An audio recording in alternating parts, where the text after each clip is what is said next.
Toussaint, the land of love and wine. Exactly how I remembered it.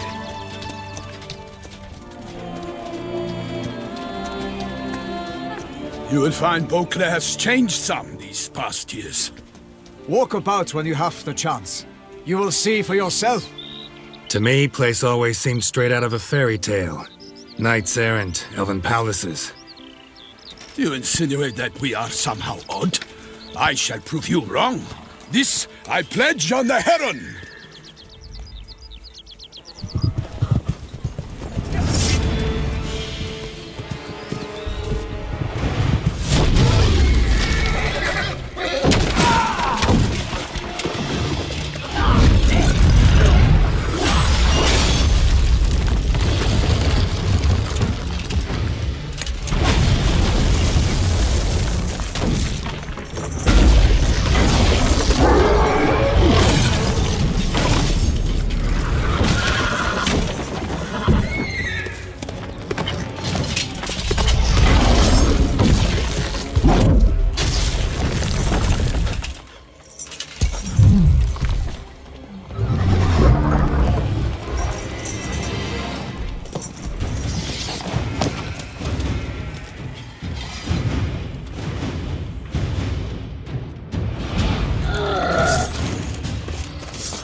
For my lady!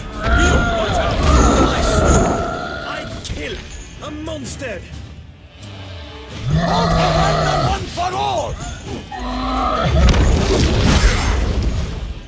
I will fell you all for my name!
Big beast.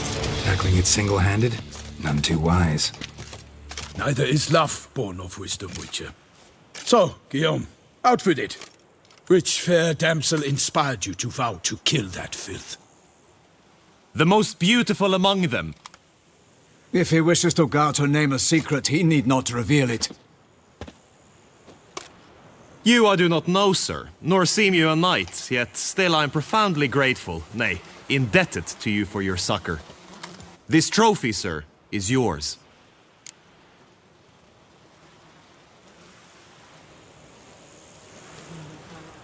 I'll take the trophy. Why not? Could find someone who'll pay to buy it. Put up a good fight against the giant. Got experience battling monsters? None. In Toussaint, we mostly chase bandits. But I vowed I'd bring my heart's champion the head of a monstrosity, as the famed Gottfried, known as the Giant Killer, did. You don't mean to hunt the beast, I hope. The matter's best left to Geralt. Another challenge awaits me. Yet if Geralt is to hunt the beast, he ought to know. It struck again. The river surrendered a corpse. It washed up in the meander by the cockatrice. Damien de la Tour's guardsmen are there already, securing the area. Securing the area? Better go there now before they trample any tracks, manhandle any evidence. Set forth, then. I shall ride for the city to inform her gracious magnificence that Geralt has arrived. We'll meet later, near Guillaume's tent at the Tourney grounds. I shall take you then to see her grace.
Come on.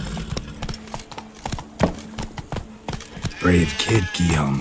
Parmanin oversaw his upbringing. Guillaume is his kin.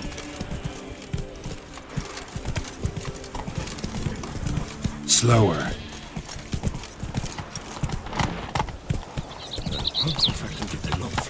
Giddy up. If I were to put up my rifle suit.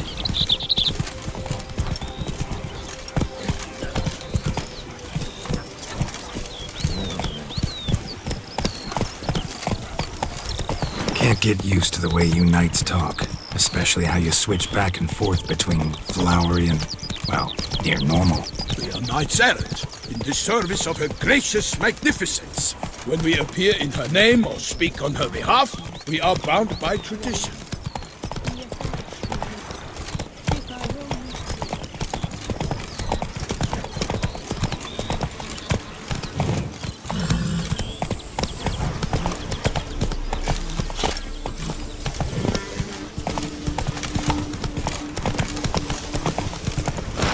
Hey there.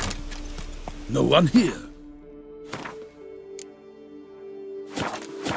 They must have removed the body already. Let's look around. Make sure they didn't miss anything.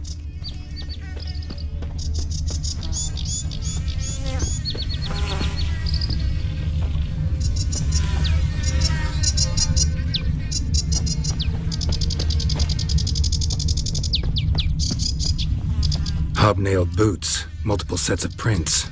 Ducal guard, clearly. Let's see where they went. Walked along the shoreline. Perhaps the body lay on the bank.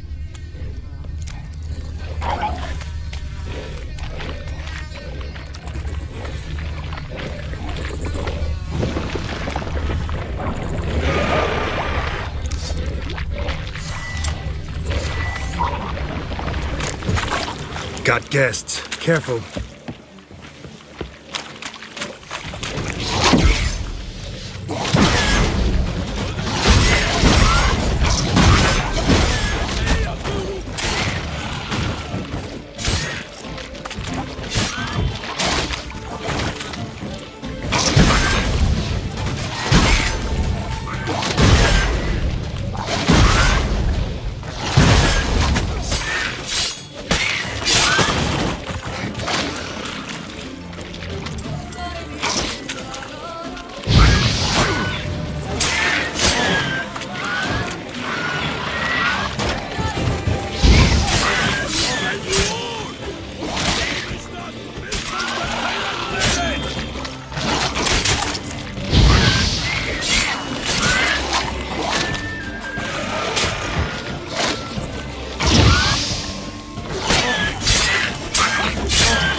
Anything taken by the current ends up in these shallows.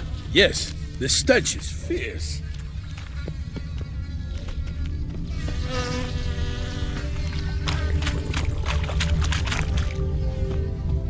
Blood. Guardsmen pulled these nets out of the water, then cut the mutilated body free.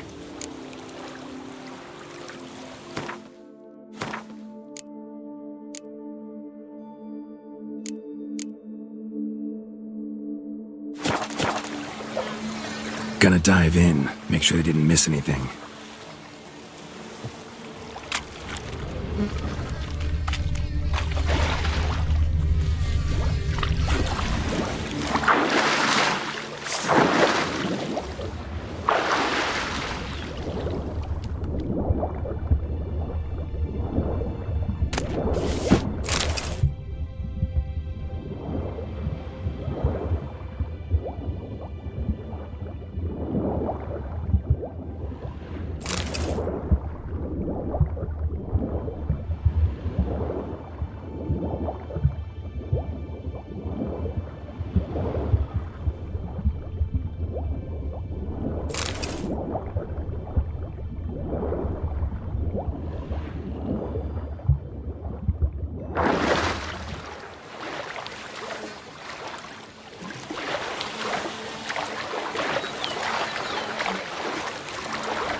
Notice anything interesting?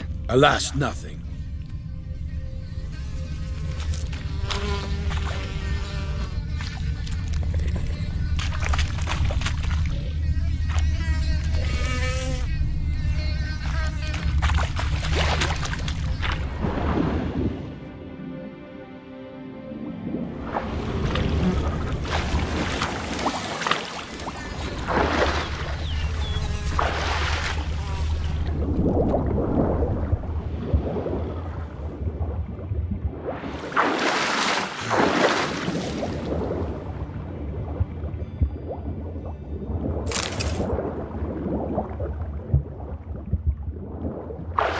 Chief, monogrammed DLC.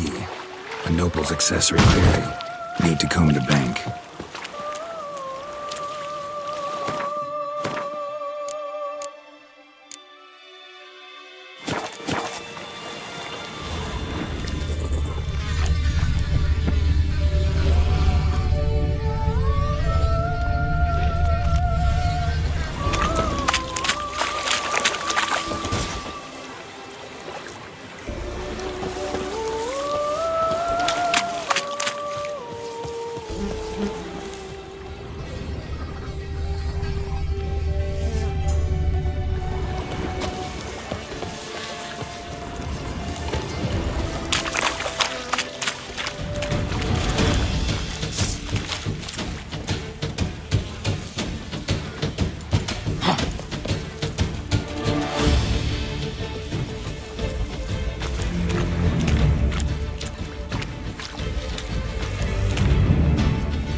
I shall make a day of you!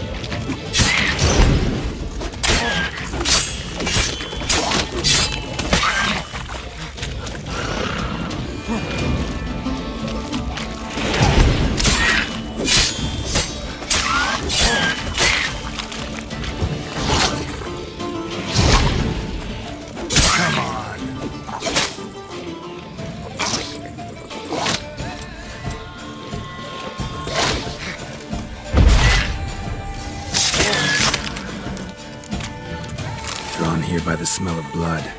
Let's keep looking.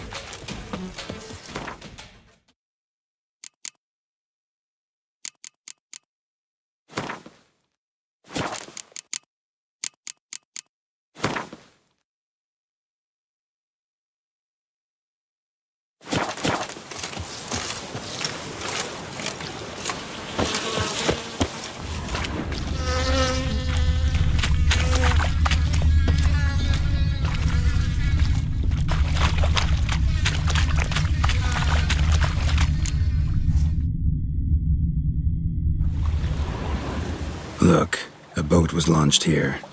Guardsmen must have loaded the body parts onto it, taken them somewhere. Need to find out where.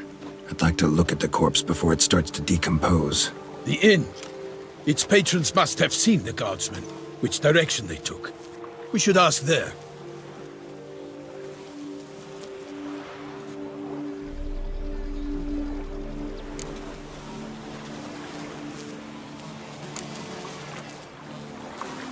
Seems we've got ourselves an audience. You think this surprising?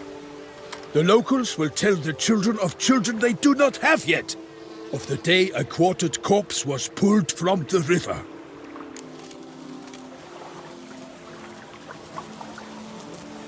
One thing. Found a handkerchief in the water. Monogrammed DLC. Mean anything to you? Delacroix? It cannot be. Was it he the beast slew? Seems so. Knew him well? Long past. We were close friends once, but our paths diverged. He was a man of extremes, standing by his companions no matter the odds, fighting his foes to the bitter end. Foes? You have a lot of them? He did, but I do not see what that has to do with the beast. Ah, Geralt, you've struck a raw nerve. Memories of a time long past, to which I'd rather not return now. I understand. We can talk later. Let's go to the tavern. I shall have to leave you soon. Return to court. Barely got back to Toussaint. A knight in the service of Her Illustrious Highness knows no rest. In fact, I'd feared I would return too late to fulfill my duty. Yet it seems I've arrived in the nick of time.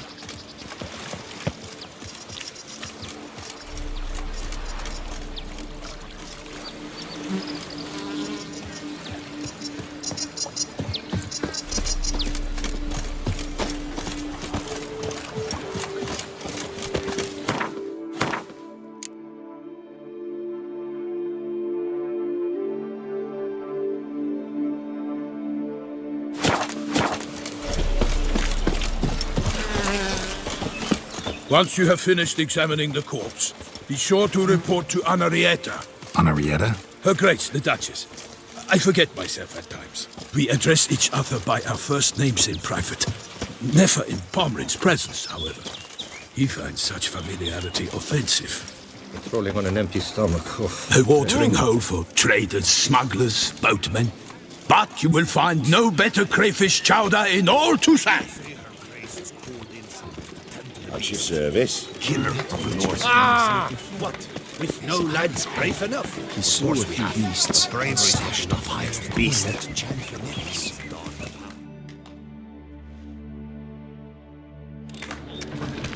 By my troth! Could that be the musty scent of fresh pâté?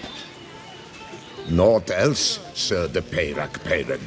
I see time has not dulled your senses. We would be honored if you would join us. Your companion as well. But why do I not detect even a whiff of crayfish chowder?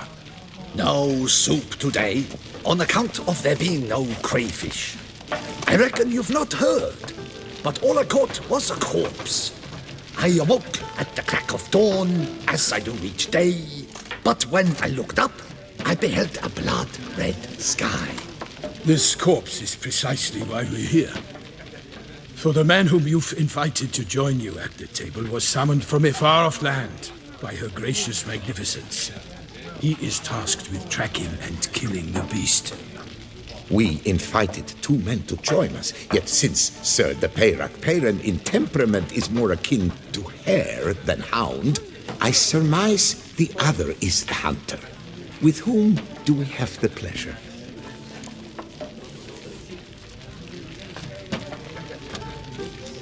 Name's Geralt. A humble introduction. You've clearly not tarried long with Sir de Peyrac Parent. Spare us the petty insults. Geralt is a master of the witchering trade. He has questions concerning the beast's last victim. I was the one to find the corpse. The sun had just risen when I awoke, sat straight up in my bed, looked out the window, and beheld a sky red as blood. Ask Geralt, please, or we shall be here till winter.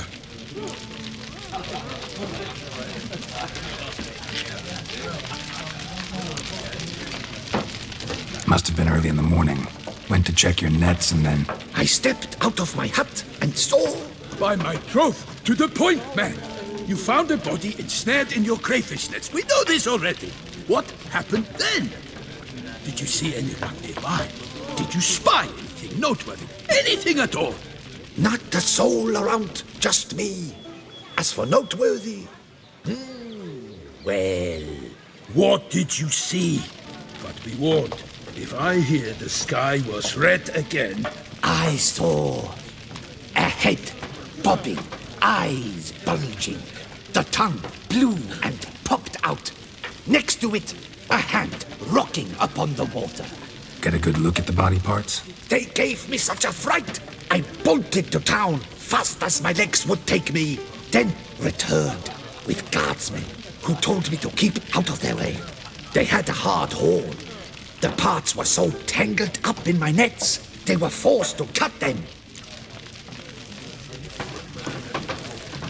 Need to examine the body.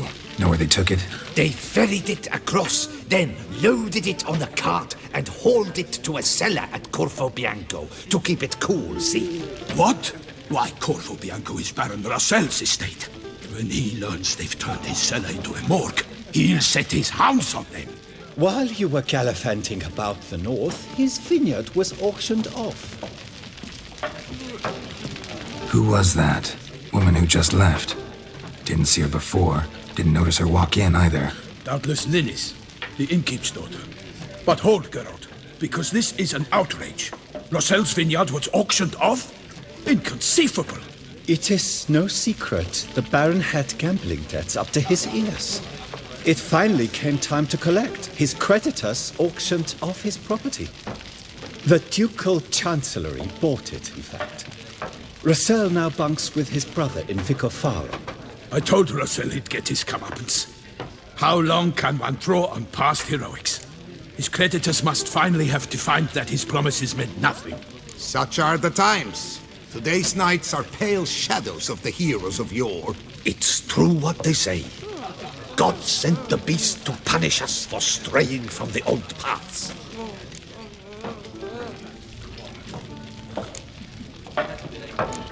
So folk think the beast's divine punishment. Knights have turned their backs on the old customs.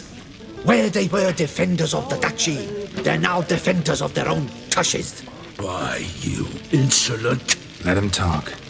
The Duchess trades in titles, grants honors to ill-doers. We've strayed from the path of virtue, lost the gods' favor, so the gods sent retribution. Don't listen to that nonsense, Geralt. It's rehashed street preacher codswallop. Yes, the rebel rousers have been sprouting up like weeds lately, each offering the same bill of goods. They say anything else about the beast? Besides it being a messenger of the gods? The Toussaintois are no fools. They see clearly the beast kills on days honoring patron saints. Picky monster. Thanks for the hospitality. Time I examined the corpse. Corvo Bianco lies a short way from here, near the tourney grounds. Just follow the road and you'll arrive. Not coming with? Oh yeah, duty of some sort calls. Some sort? Ha! Her Grace bestowed a great honor on me, even before we departed for Velen. I'm to play the hare during this year's game in the Palace Gardens. When you see me in my costume, you will wet yourself laughing. A little tempted to ask a few questions, but it sounds like a long, complicated story. One involving lengthy digressions into local history and tradition. So, see you later, Milton, and good luck.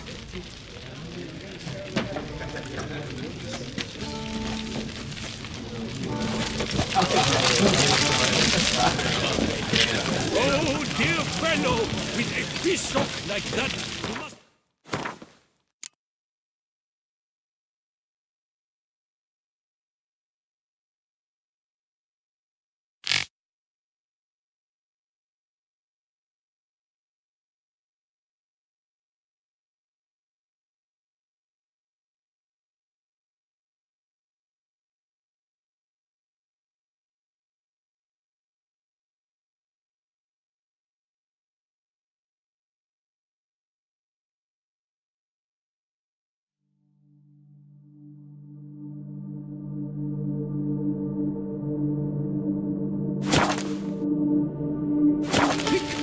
ladies.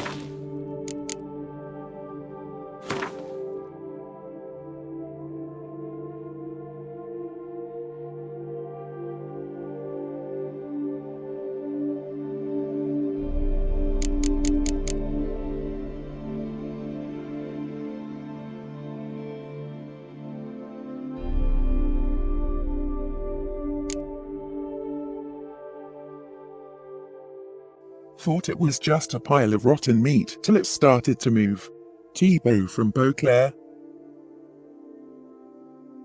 Scurvers. Scurvers are rot fiends' larger cousins. The bodies of these hideous, vaguely humanoid creatures are covered with rotten scraps of flesh, under which lurk even more rotten muscles stretched around a strong, flexible skeleton.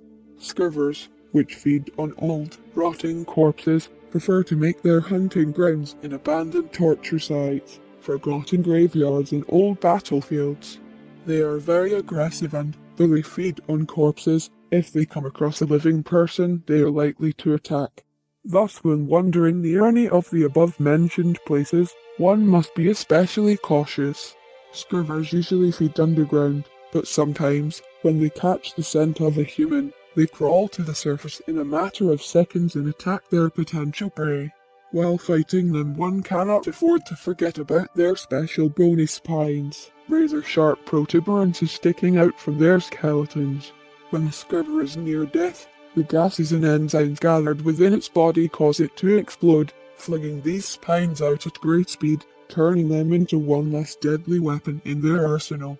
To protect oneself against damage from these spines, one should make prodigious use of the consign.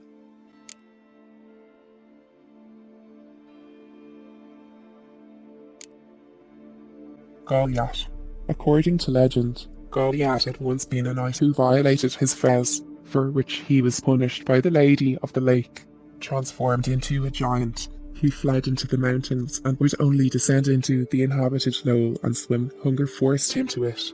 There is no knowing how much truth lies in the legend, yet it is an incontrovertible fact that this dangerous giant gobbled up shepherds and sheep alike, and was so widely feared, governesses used him to scare children into eating their vegetables. Though he came across as a wild, unthinking beast, Golyat used simple tools and any item could turn into a deadly weapon in his powerful hands. When fighting Geralt, Golyat wielded a millstone, making his every blow truly crushing. Luckily, Geralt already had some experience slaying giants and made quick work of Golyat as well, with the much appreciated help of 3 knights, Milton de Perac Perrin, Palmerin de Launfal and Guillaume de Launfal.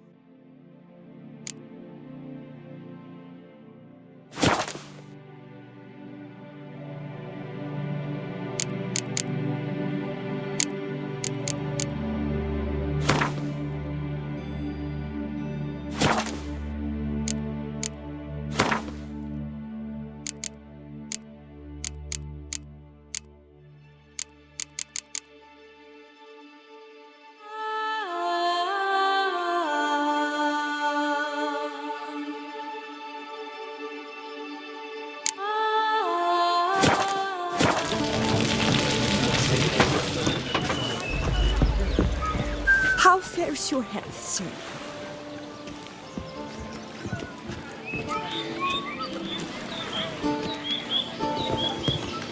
By the prophet's hands, a witcher! The North must be a terribly barbaric land.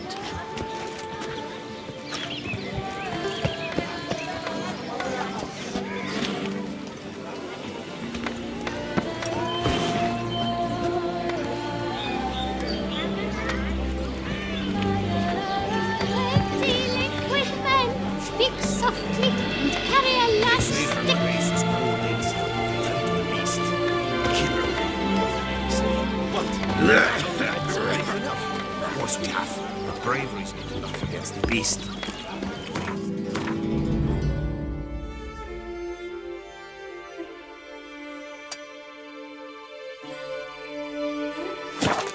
Ours. That calls for a witcher. Mage.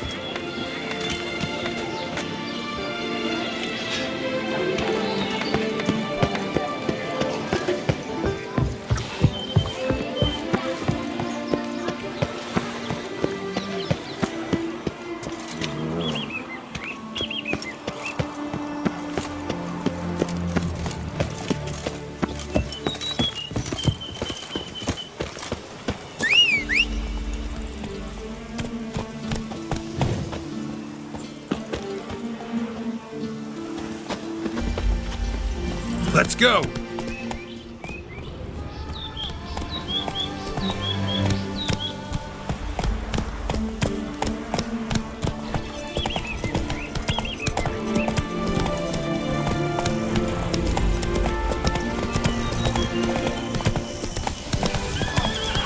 Sounds like a fight. Have to hurry.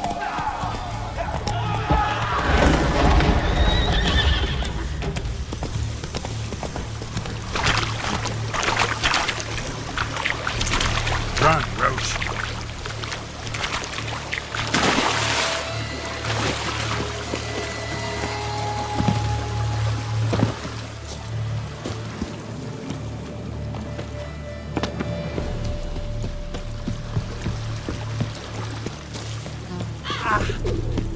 Damn it. Kill it must still be here.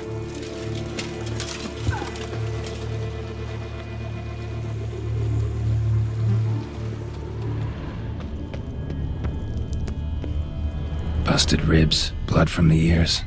Took a solid hit.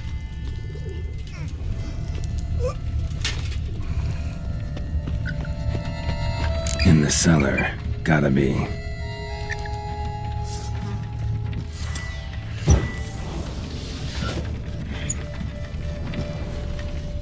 Claw wounds from 5 separate claws, spread of a small human hand. Massacred by a vampire. Not an Ekimar, though, or a Fletter. Bruxae, gotta be. River muck. Carried the body in this cart.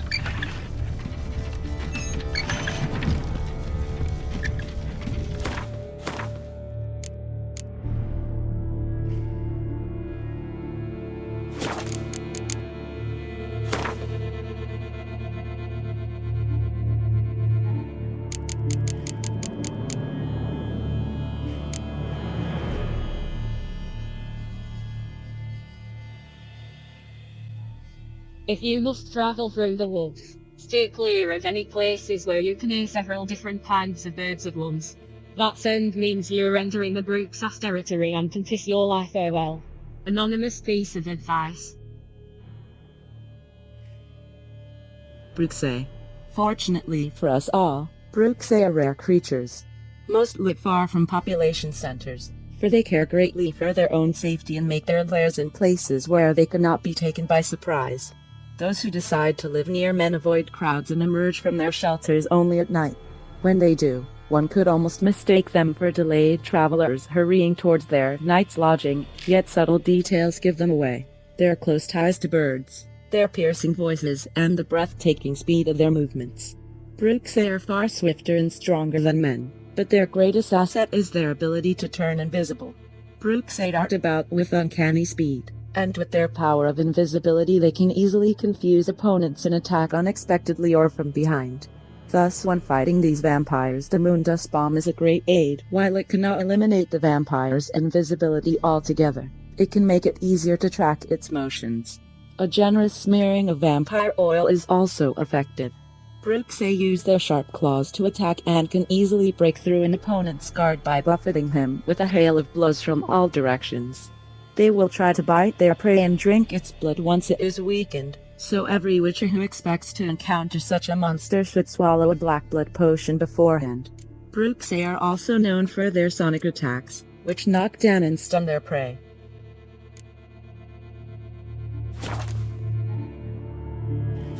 Black blood and moon dust could be lifesavers. Attacker had no trouble knocking over the cart,